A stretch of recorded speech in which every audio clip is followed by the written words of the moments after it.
nasa loob kami ng train, hindi ko namalayan naubos ko siya, yung ano, dingdong. Tapos meron pa yung isa, ano pa ba yung kinain ko noon na ano, sa loob ng train?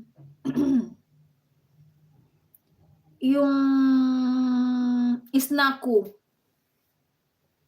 Kasi nung pumunta kami ng Belgium, so bago kami yung ano kasi, yung sa The Hague, yung train station nila doon, may malapit na ano, na Filipino store.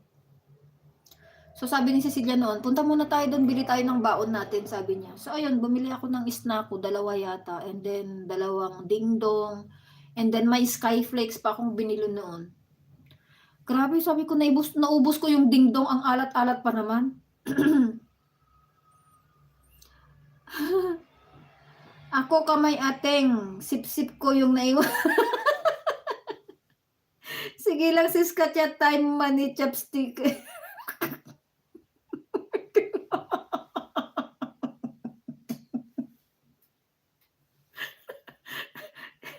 Next time money chopstickin mo sis Katya.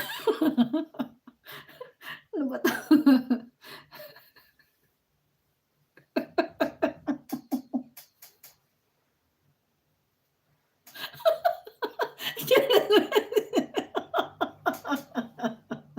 Hindi sana ako natawa, nakita ko kasi yung reaksyon ni Kuyang Tony. Kaloka kayo.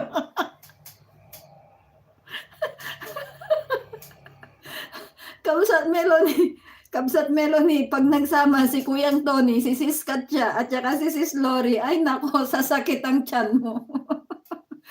Iba naman nasa isip niyo.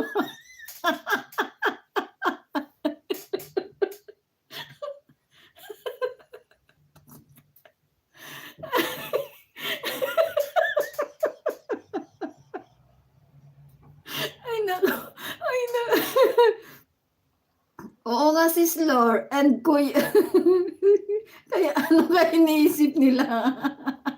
Aba wala akong iniisip. Sakit na naman ng tiyan ko dito. Wala naman akong ibang iniisip Sis Katya. Ini-imagine ko lang paano mo i-chopstick yung mani. Ay naku. Ay naku, yan ang naku, yan ang first na-experience ko sa Beijing. Naghanda sila ng mani at chopstick. As in talagang yung mani Sis Lori, china-chopstick nila.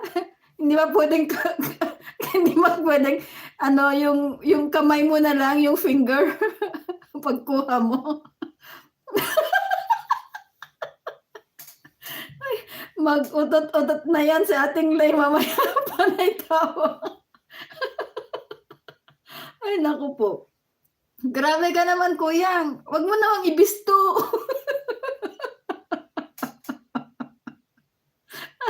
Ay naku po. Ano ba, I can't imagine kasi na hindi ako marunong kasi mag-chopstick. Honestly, hindi ako marunong mag-chopstick. Pero ini-imagine ko, kukunin mo yung mani with chopstick. Ay naku, bahala kayo diyan. Masarap kinakamay ang mani, sabi ni Sis Katya, o 'di ba? Kutsara sana pwede sa mani para malaki subo. O 'di ba, kahit 100 ilagay mo sa isang kutsara, isang subuan lang 'yon. Pwede pala 'yon, chopstick sa mani. Sabi ni Kuya. Tapos mga nasa paligid mo, kumakain mga na-work sa embassy, pero hindi marunong ka ba mag-chopstick Sis Lo? Ako lang talaga ang kawawa, hindi ako marunong mag-chopstick.